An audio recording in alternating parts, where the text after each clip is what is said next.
À quand l'évaluation du gouvernement Soumino comme promis par le président Tshisekedi, quand cette composition gouvernementale entrait en musique? J'en parle dans ces numéros spéciaux qui reçoit Junior Katende. Il est l'un des cadres de l'UDPS Tshisekedi. C'est vrai, il a disparu un bout de temps sur nos télés. Nous l'avons cherché, nous l'avons eu pour vous. Nous allons en découdre avec lui sur tous les fronts. La question relative à l'insécurité dans la partie orientale. L'ONU charge Kagame d'être le semeur des troubles dans la partie orientale. Quelles sont les mesures idoines devant être prises sur le plan national pour contrer Kagame? Ça sera également débattu. Junior Katende, bonne année, meilleurs vœux.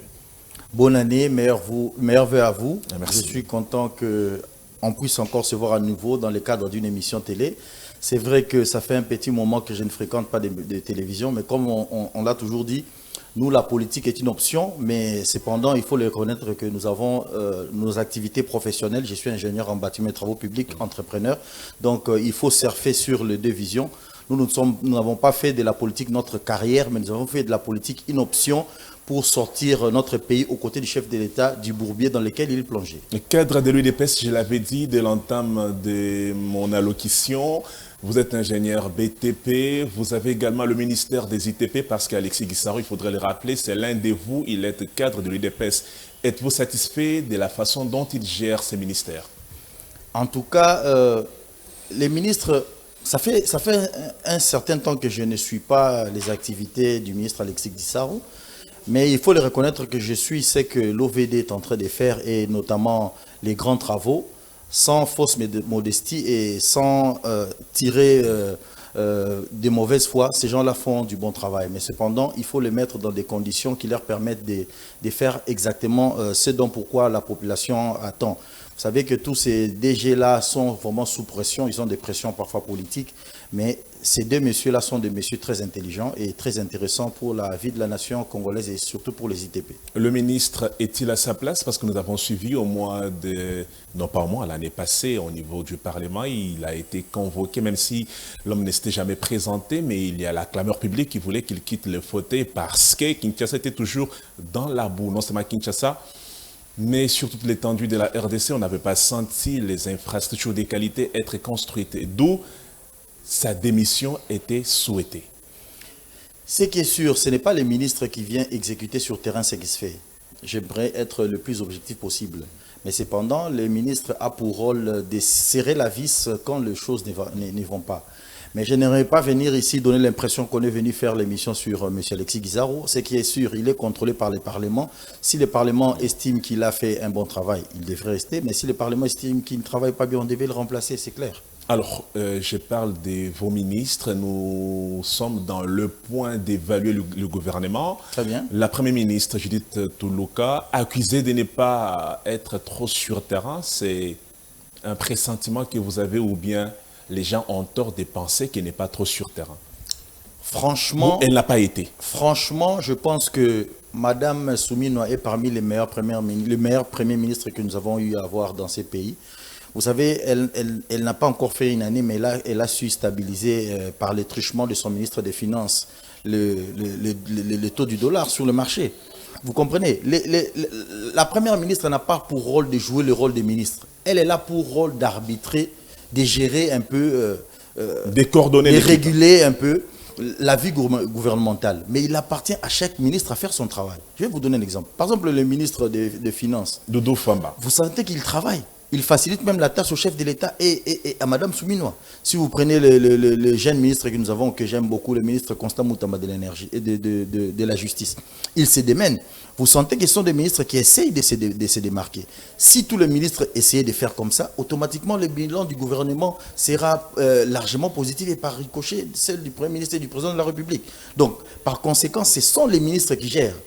La Première ministre est là comme coordinatrice. Mais je pense que cette dame, franchement, elle fait du bon travail. Doudou Famba, c'est sur base de quel élément qui vous pousse à dire qu'il travaille bien et qu'il aide, entre guillemets, la vision du président Tshisekedi qui est endossée par le gouvernement? C'est un monsieur très, très sérieux d'abord qui est en train de lutter contre les mauvaises pratiques.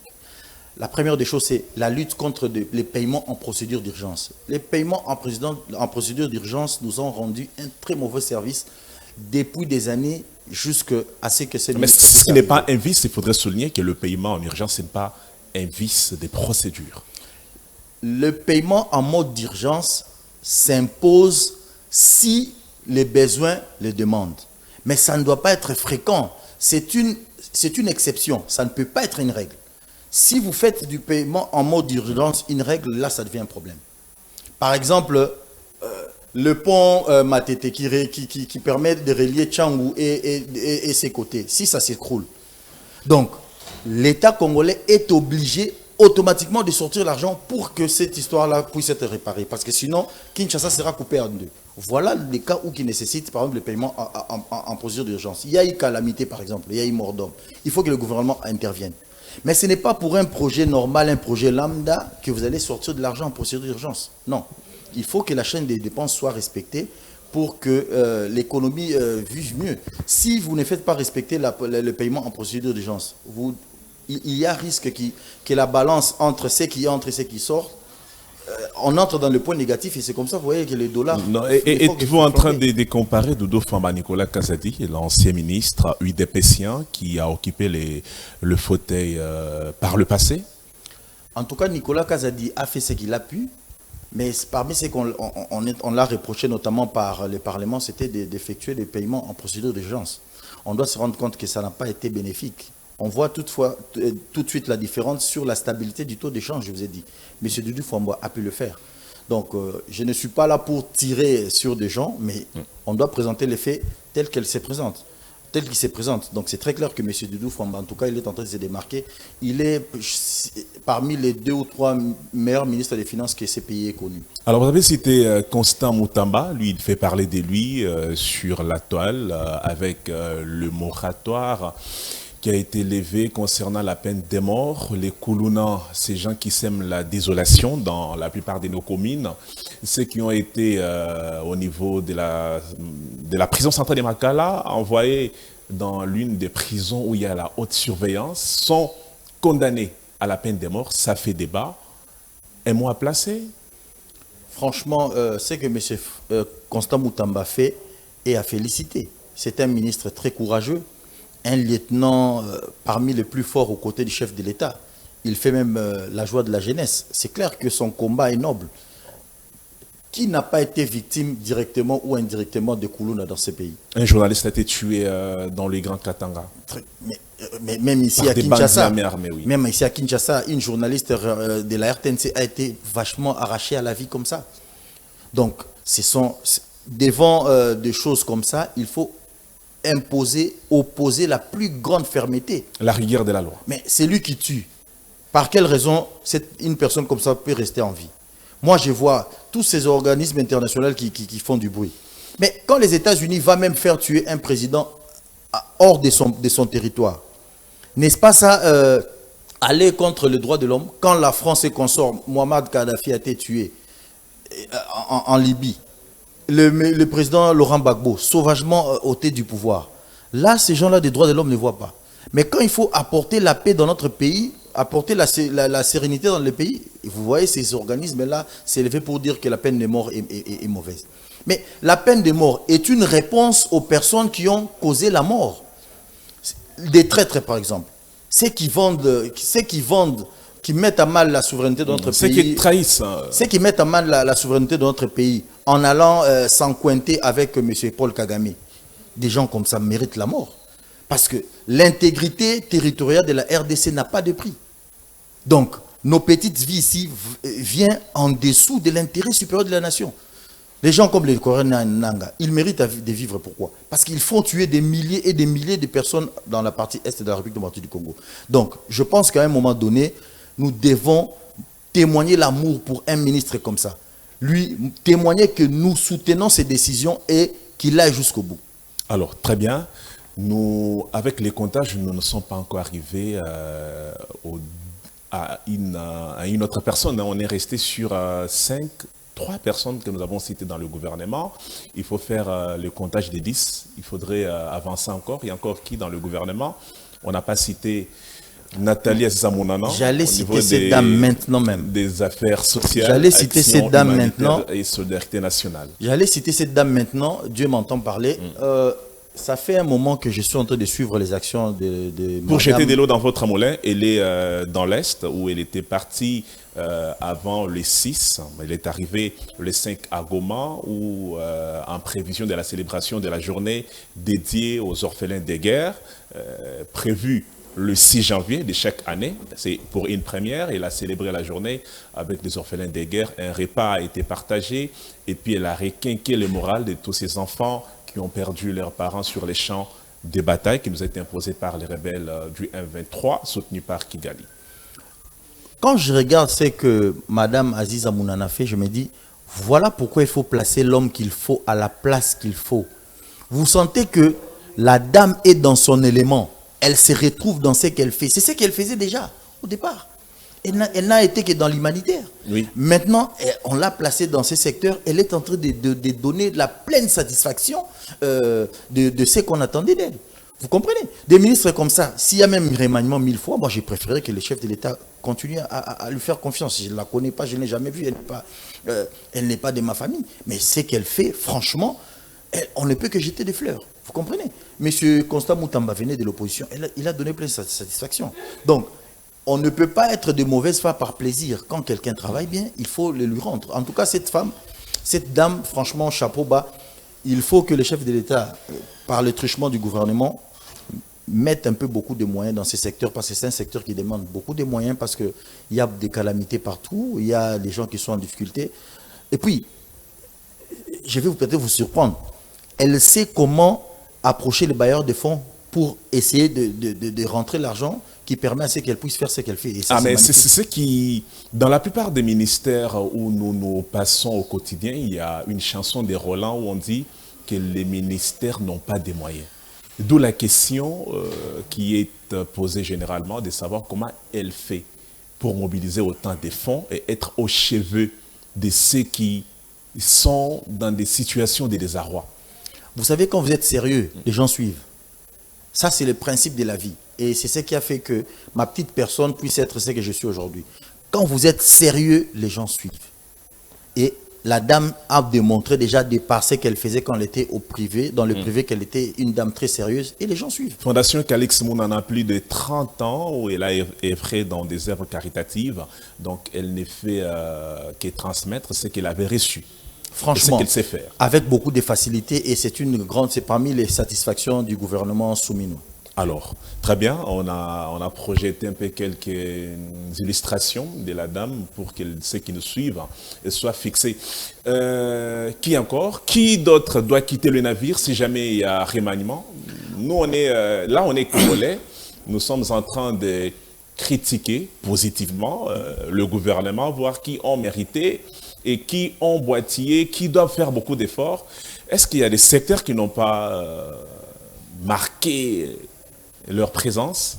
En tout cas, il y a des secteurs qui boitillent un peu, mais vaches, il ne m'appartient pas à moi de pêche et dire... élevage, vous avez senti l'impact? En tout cas, je n'ai pas trop d'informations sur ce qui se fait dans ces ministères. C'est ce qui démontre que peut-être le ministre n'est pas trop...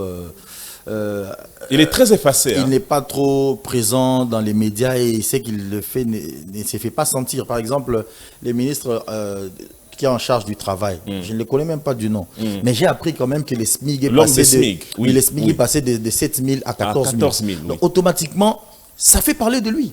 Vous comprenez, c'est quelqu'un que je ne connaissais pas. Le nom même, je n'ai pas le nom en tête. Mais vous suivez que non, il a quand même milité de sorte que les SMIC passent de 7 000 à 14 000. Ce qui est encourageant. Automatiquement, il fait parler de lui. Donc, les ministres, la fonction ne fait pas l'homme. C'est l'homme qui doit faire la fonction.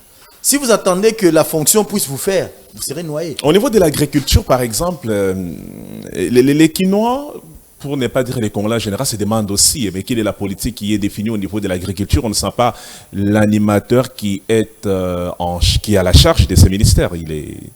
Peut-être que nous, on est ignorants. Si vous avez des informations, merci de nous les faire parvenir. Vous sentez quand même de l'évolution dans l'agriculture? Là, maintenant, c'est une remarque que je vais faire à tout le gouvernement. Je pense que dans ces secteurs-là, il n'y a pas une politique claire que le Congo veut suivre. Quel modèle nous voulons suivre? Les modèles du Brésil, les modèles chinois, les modèles américains? On doit définir une politique claire sur, en ce qui concerne l'agriculture de notre pays.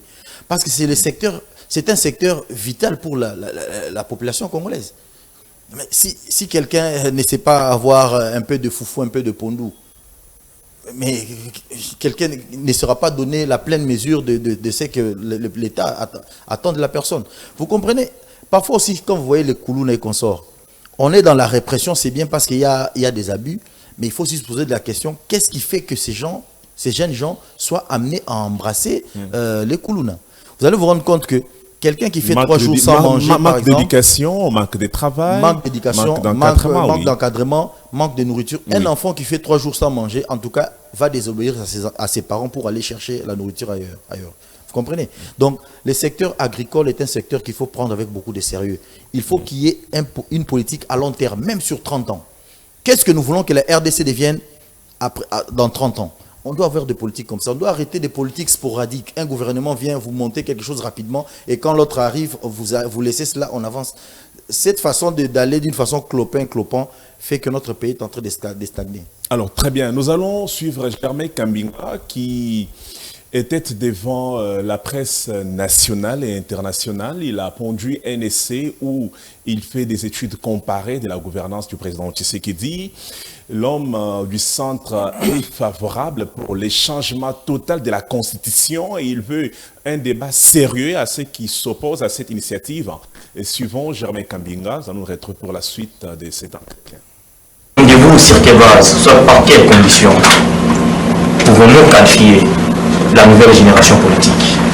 D'autant plus que la nouvelle génération politique ne peut pas être aperçue sur base de l'âge, moi encore sur base d'une période bien déterminée soit diversifiée.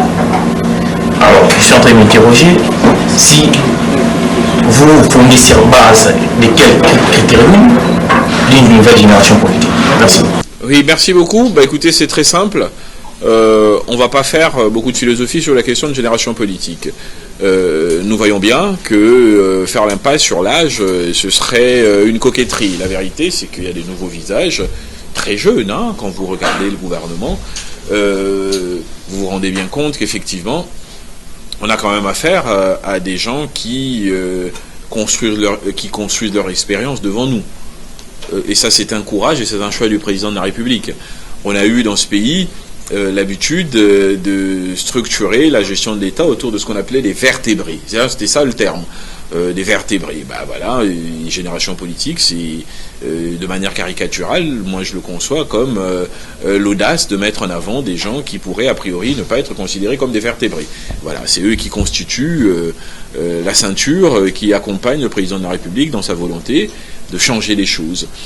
Et d'ailleurs, cette coupure paradigmatique que le président opère va se concrétiser, à mon avis, avec le changement de la Constitution. Je pense que ce changement de règles et la mise en avant de nouveaux acteurs, ça veut dire ceux qu'on n'a pas vus au premier rang depuis 30, 40 ans pour certains, va se concrétiser avec ce changement de la Constitution parce que c'est des nouvelles règles, c'est la mise en concurrence des anciennes chapelles politiques avec de nouvelles chapelles politiques. C'est tout cela qui constitue le mouvement interne que moi je perçois dans le changement. Moi, je suis dans ce pays comme vous depuis toujours, j'ai presque envie de dire, et on voit bien qu'il y a beaucoup de jeunes quand même, comme vous et moi, qui sont aux commandes. Et certains même qu'on ne connaît pas parce qu'ils sont dans les entreprises publiques et tout ça. Vous avez des ministres à des postes hautement stratégiques qui n'ont pas 36 ans, qui n'ont pas 40 ans. Et ce n'est pas des cas isolés. Moi, quand je me suis retrouvé comme le Benjamin du gouvernement, à l'époque de M. Kabila, c'était un cas sur 1 million. Et j'étais le seul, j'ai presque envie de dire, vous voyez. Mais aujourd'hui, donc c'était anecdotique. Aujourd'hui, on sent qu'il y a une dynamique, une volonté de renouvellement. Et vous voyez même, dans cet encadrement personnel que le président de la République fait, il y a parfois des erreurs de ses ministres, de ses hauts responsables. Mais vous voyez que tel un formateur, tel quelqu'un qui a vraiment une volonté de préparer ces gens. Germain Kambinga, le président du regroupement politique Le Centre, qui donnait son avis par rapport au changement de la Constitution, vous l'avez suivi, Général Junior Katende, il est partant pour le changement de la Constitution et il loue l'initiative prise par le président Tshisekedi d'insérer un nombre important de jeunes dans la gouvernance. Il dit, ce sont des signes qui montrent que vous avez un président qui sait privilégier l'intérêt de la jeunesse et pousser cette jeunesse aux affaires de telle sorte que la relève soit assurée demain. La chance que nous avons aujourd'hui, c'est d'avoir un président qui s'intéresse de plus en plus à la jeunesse comparé au président précédent. C'est une très bonne chose. Et nous soutenons pleinement les actions du chef de l'État, notamment à ce qui concerne les changements de la Constitution. Nous avons une constitution hybride qui est une juxtaposition de beaucoup de constitutions et qui crée un peu de la cacophonie. Aujourd'hui, nous avons un pays qui a plus de 800 partis politiques. Dans quel pays au monde on a un pays comme ça? Ce qui fait que plus de 800 partis politiques, nous avons plusieurs ambitions et ça rend même la formation du gouvernement difficile. Et si vous suivez tous ces opposants, il y a des gens qui sont venus à un moment donné que non, il fallait changer la Constitution, il fallait réviser la Constitution. Je prends par exemple les cas de M. Delis Sesanga. Ils ont parlé de plus de 40 articles qu'on devait changer. Oui, il a parlé des réformes constitutionnelles par le passé. Les changements des articles, quand vous prenez déjà 40 sur les 200 et quelques articles que nous avons, c'est déjà beaucoup. Donc à un certain pourcentage, 229, à un certain pourcentage des articles qu'il faut revoir, quand vous atteignez déjà les 1/5, donc scientifiquement, il faut revoir, il faut changer carrément la Constitution. Donc vous comprenez. Donc je pense que notre Constitution fait la part belle aux ennemis de la République, notamment les fameux articles qui font débat sur la souveraineté de l'État congolais. Donc je pense que l'idée sur les changements carrément de la Constitution est intéressante, surtout que le chef de l'État ne veut pas s'imposer. Il dit qu'il veut mettre une commission nationale qui va débattre sur ces points-là. Pourquoi les gens ont peur du débat? Venons, débattons tous et voyons si les changements de la Constitution est bon ou pas. Alors, le changement de la Constitution, l'idée est intéressante, ce sont vos mots. Claudel Loubaya, l'ancien dignitaire du régime, l'ancien député national, devenu opposant, a été reçu par Joseph Kabila Kabange à Addis Abeba. À l'issue de leur consultation, il a dit que c'est le président Tshisekedi qui a invité le président honoraire Kabila au débat sur le fond de ces débats du changement de la Constitution. Et le président Kabila ne peut pas rester à l'écart, d'où la pertinence de cette rencontre pour qu'il s'explique et s'exprime sur cette question qui semble diviser la classe politique. Donc vous invitez le président Kabila aux affaires pour une énième fois. Je n'ai pas suivi ce que M. Claudel Loubaya a dit, mais ce sont des gens par exemple, qui, honnêtement, je pense que ces gens-là sont en train de verser maintenant dans la traîtrise. La plupart de ces opposants-là qui sont à l'étranger, ils sont dans des ambassades, tout ça pour vilipender les chefs de l'État. Je n'ai pas confiance à ces gens. Mais cependant, les chefs de l'État ne peuvent pas refuser que les FCC ou, je ne sais pas moi, l'Ensemble pour la République, la MOUCA viennent dans un débat national concernant les changements de la Constitution. Mais ce que nous ne voulons pas, c'est la traîtrise. Tout celui qui complote contre la République va faire allégeance à M. Kagame, prête les flancs à quelqu'un comme Corneille Nangaa qui a vendu son âme au diable pour des intérêts mesquins. Ces gens-là, on ne peut pas s'entendre avec eux. Nous pensons que ce sont des gens qui ne méritent plus leur place dans la vie politique congolaise. Alors, le changement de la loi fondamentale, en d'autres termes, ouvrira la brèche au retour imminent du président Joseph Kabila Kabange, qui pourrait briguer la magistrature suprême ou être candidat président. On ne sait pas encore tabler sur ce que va apporter les changements de la Constitution. C'est à l'issue de ces débats nationaux, à l'issue qu'on nous aura pondu une nouvelle Constitution, on saura ce qui se renferme dedans. Mais si la conséquence du changement de la Constitution dit que tous les compteurs reviennent à zéro, mais je vous dis que même si le maréchal Mobutu était en vie, il pourrait postuler. Donc c'est une conséquence logique. Les Congolais seront-ils d'accord avec vous sur ces points-là? À moins que vous me dites que les élections, c'est une parodie d'élection. S'il y a élection, monsieur Kabila peut postuler autant de fois, je ne vois pas plus d'un tiers des Congolais donner leur voix à M. Joseph Kabila. Ah, d'après moi. Mais c'est clair. On sait comment il est parti du pouvoir presque chassé par la population congolaise. Il a été contraint à laisser le pouvoir, c'est très clair. Alors, une question qui revient souvent. Les gens pensent que le grand Kassaï, en gros, était dans les oubliettes parce que la plupart des dirigeants qui étaient à la tête du Grand Congo n'ont pas souhaité démarrer le Kassaï avec un levier de vitesse. Et vous, au pouvoir, vous avez suivi le gouverneur Joseph Kamboulou qui a dit que rien n'est fait à Kananga. Pas d'infrastructure, pas d'électricité, pas d'eau. Il a été invité ici par Jacquemaine Chabani. J'ai appris qu'il est déjà rentré à Kananga. Qu'est-ce qui fait que le grand Kassaï reste toujours dans les ténèbres, même pendant que vous, de l'UDPS, êtes au pouvoir? Non, la vérité par rapport aux propos de M. Kamboulou, sans faire de langue de bois, c'est qu'il était un peu frustré par rapport à ce qui se passe à Mbujimaï et à Kananga. Il sent que à Mbujimaï, les choses semblent un peu s'accélérer par rapport à ce qui se passe chez lui à Kananga. Ce qui est une réalité. Donc, par conséquent, le chef de l'État a expliqué ce qui faisait qu'il y ait un peu de retard du côté des Kananga. Mais la vérité est que le chef de l'État a c'était quoi l'explication? L'explication, par c'est exemple, quoi? pour la chute, le barrage Katende, oui. Le chef de l'État a dit clairement que les chefs coutumiers devaient ouvrir leur cœur. Mais c'est clair, il a été clair avec eux pour qu'on lui laisse terminer ces travaux-là. Par exemple, la route de l'espoir, Kalamba-Bougie. Là, je dois être maintenant très franc avec la population. Je veux dire, pardon, chef Alobaki qui est chef coutumier, bazo. Mais c'est un solo. Naebi bato bazalaki na groupe wana ope balobi que non banzoui bayaka babetelanga on kala. Et pas ndeko nanga morabi mais collaborateur moi chef de l'État et puis que banzoui balandi bango. Mais est-ce que Elobamaka, un chef d'État, peut dire cela à la place publique? Quand on sait qu'il est investi de tous les pouvoirs. Attention, les chefs de l'État, nous sommes africains. Oui. On ne doit pas nier nos valeurs. Nous savons que chez nous, nous avons des chefs coutumiers qui ont un certain pouvoir. Vous comprenez? Par conséquent, les chefs de l'État ont mis les chefs coutumiers face à leurs responsabilités vis-à-vis de la population qui était en colère. C'est clair. Donc, les chefs coutumiers font partie de la population. Il y a certaines personnes qui disent que non, mais il y a certains chefs coutumiers qui n'aiment pas la lumière. Donc, en d'autres termes, les chefs de l'État avaient dit, laissez-moi éclairer Kananga.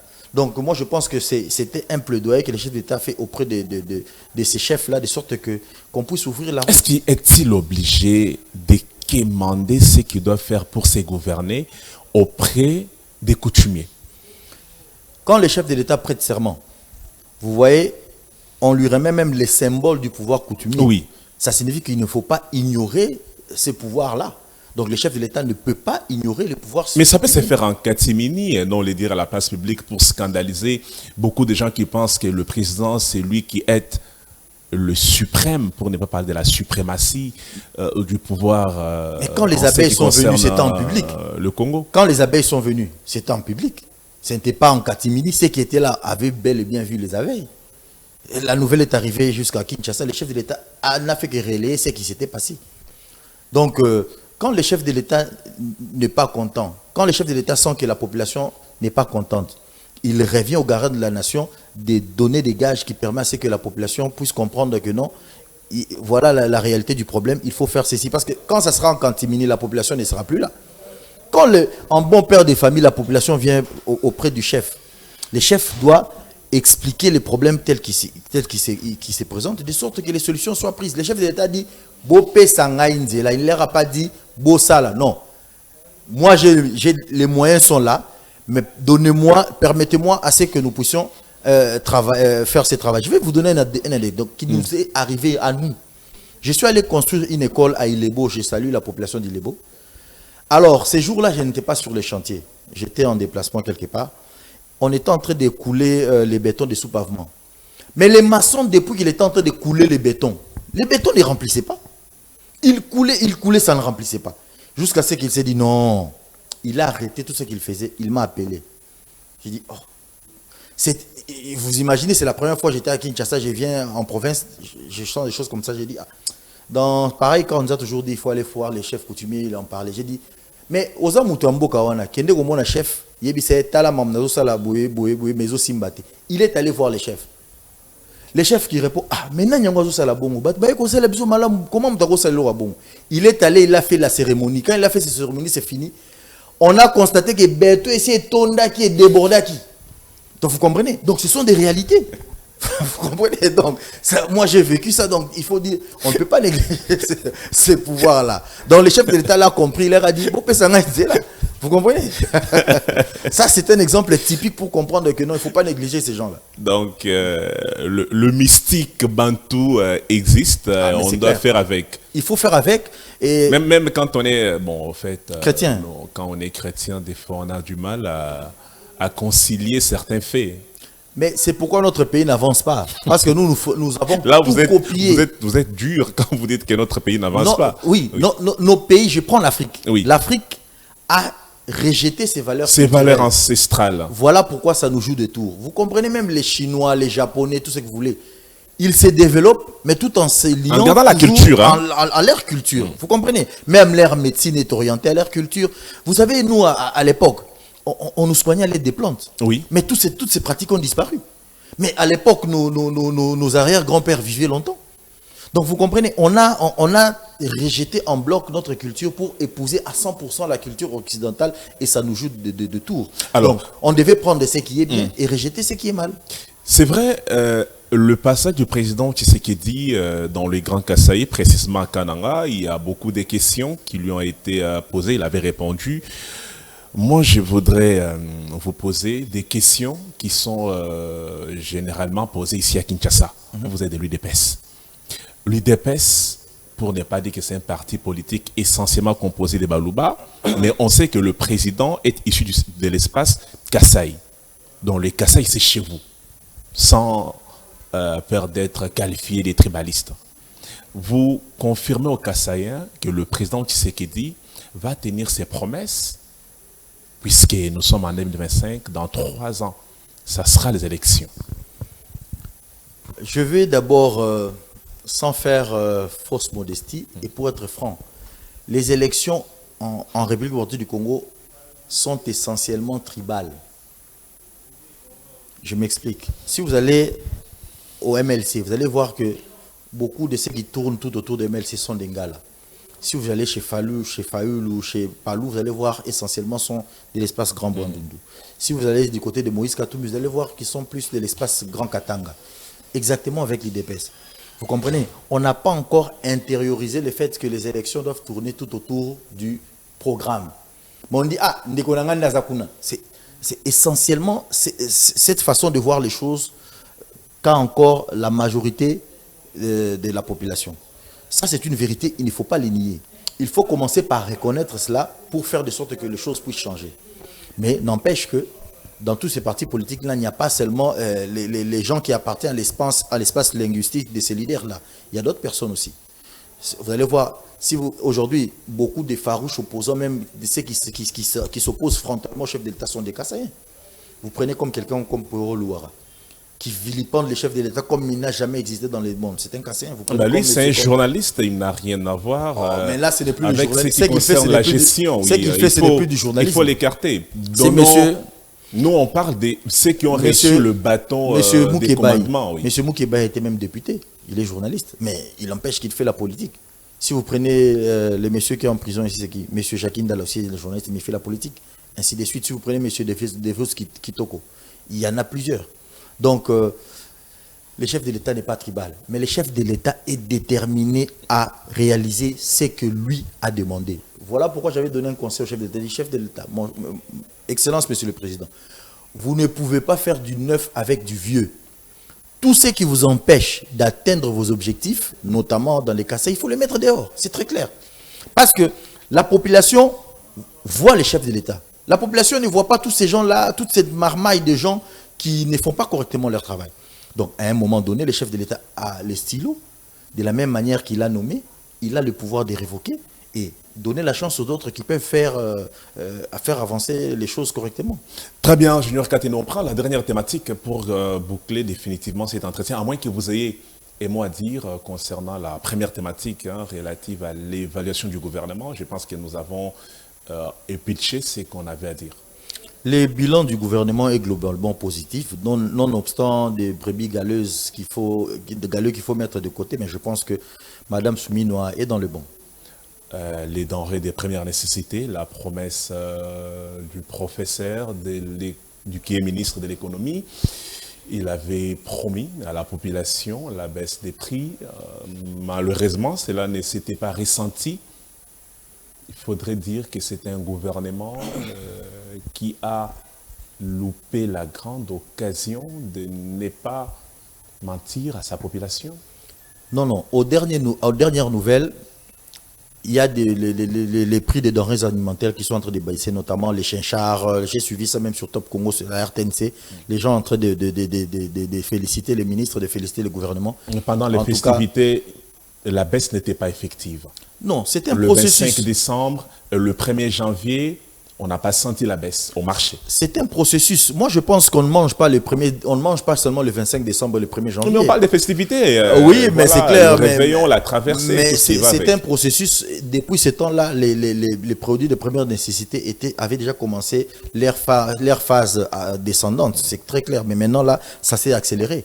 Il faut quand même apprendre à reconnaître quand c'est bien fait. Je pense, parmi les ministres envers qui j'étais vraiment sévère, c'est le ministre de l'économie. Parce que je me disais, je ne comprenais pas pourquoi les ciments continuaient à galoper alors qu'on a tous les ingrédients pour concocter les ciments en République démocratique du Congo.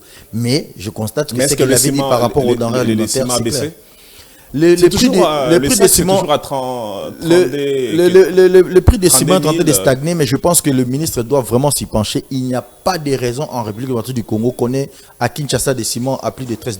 Très bien. La guerre dans l'Est de la RDC, l'ONU accuse Kagame d'être derrière cette guerre. Corneille Nangaa est des mèches avec Kigali pour semer la terreur dans son propre pays, ce qui fait couler beaucoup d'encre. Je reviens vite fait à vous, ingénieur Junior Katende. Concernant cette guerre, vous avez presque suivi les ambassades où la grande expression de presque tout le monde, à l'unanimité, on condamne ce que Kagame fait dans l'Est.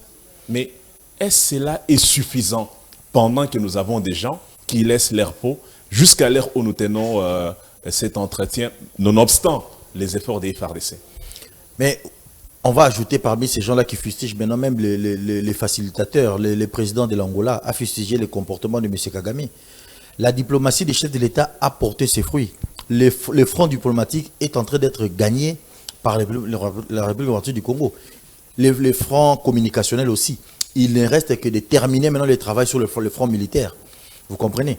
La RDC a maintenant l'occasion, a la chance d'avoir un président fort qui tient tête à M. Kagame. M. Kagame est isolé. Je vous dis la vérité, d'ici la fin de l'année, cette histoire appartient. Mais il est isolé sur le plan des concepts, parce que les Nations Unies ne l'ont pas sanctionné économiquement. On sent que Kigali a toujours une économie verte. La France n'a pas pris l'embargo concernant l'achat des armes, à part les condamnations qui ne sont que des communiqués, qui ne changent à rien par rapport à la vie des Congolais qui sont tombés et qui tombent. Monsieur Kagame, il faut le faire partir par les armes une fois pour toutes. C'est que les FARDC sont en train de faire. La décision que le chef de l'État a prise de revigorer les FARDC et de changer son commandement, c'est ce qui va nous amener la solution. On doit se faire respecter par les armes. On a fait suffisamment de bruit et ça a été entendu au niveau de la communauté internationale. Maintenant, c'est par les armes que nous devons gagner cette guerre. Parce qu'à l'unanimité, tout le monde reconnaît que le Rwanda est derrière les M23. En réalité, le Rwanda, c'est les M23. Donc, il appartient maintenant aux FARDC de bouter l'armée rwandaise en dehors de nos frontières. C'est que l'armée congolaise est en train de faire, c'est le plus important. Les restes là, il ne faut pas penser que les gens viendront se battre pour nous. Même Israël, bien qu'il bénéficie des soutiens des États-Unis et consorts, mais c'est d'abord Israël qui se bat. Vous prenez l'Ukraine. C'est l'Ukraine d'abord qui se bat sur terrain. C'est nous qui devons nous battre comme on est en train de le faire. Comme le chef de l'État a pris la décision avec les FARDC et la population congolaise de bouter l'armée congolaise, l'armée rwandaise, dehors, nous allons y parvenir. Le problème, c'est que nous avons des traîtres parmi nous. Il n'est pas normal, non. Au sein de nos politiques, Des gens comme les Nangala sont des traîtres. Oh, dans la politique, il y a des traîtres. Mais on a des Dans l'armée. Mais la plupart des opposants ici. Est-ce qu'on n'a pas déboulonné tous les traîtres qui pullonnaient dans l'armée? En tout cas, dans l'armée, vous allez... Avec des nominations récentes au niveau de l'armée, on a senti, même sur le front, qu'il y a eu un changement total dans l'opération et dans le commandement. En tout cas, le chef de l'État est en train de faire une opération savante d'extirper les traîtres de l'armée. C'était une opération qui demandait le temps, mais nous sentons maintenant le fruit, même au niveau du front. Vous comprenez? Avant, c'était vous faites une réunion maintenant. Une minute après, c'était déjà à Kigali. Ils savaient déjà tout ce que vous allez faire. Mais aujourd'hui, l'ennemi est en débandante totale. Donc l'armée congolaise est en train sérieusement de monter en puissance. Ce n'est plus de 20 mots comme on était en train de l'écouter dans le régime passé. Vous comprenez? Mais ce qui rend, ce que nous sommes en train de faire, qui met en mal ce qu'on est en train de faire, ce sont les opposants. Certains opposants sont prêts à s'allier avec M. Kagame pour qu'ils puissent accéder au pouvoir. Certains opposants? Ils sont dans tous les pays, ils sont en train de faire des réunions, on les voit. Donc, voilà pourquoi la RDC doit se souder derrière les chefs de l'État, continuer à faire confiance aux chefs de l'État. Ensemble, nous allons gagner cette guerre. Alors, vous allez fixer la caméra qui est au devant de vous. Un dernier mot, adressez-vous à la population congolaise. Quelle attitude doit-on privilégier pendant cette période de guerre qui nous est imposée par les barbares du M23 soutenus par Kagame? La seule attitude que la population congolaise doit adopter, c'est d'éviter de relayer les messages de l'ennemi. Le Rwanda a profité pendant longtemps de notre faiblesse du fait qu'on a toujours gobé tout. On partage des fausses informations sur le groupe WhatsApp et les gens se mettent à relayer. Il faut couper cette chaîne de transmission. On ne peut pas relayer les messages de l'ennemi. On ne peut pas faire l'apologie de l'ennemi.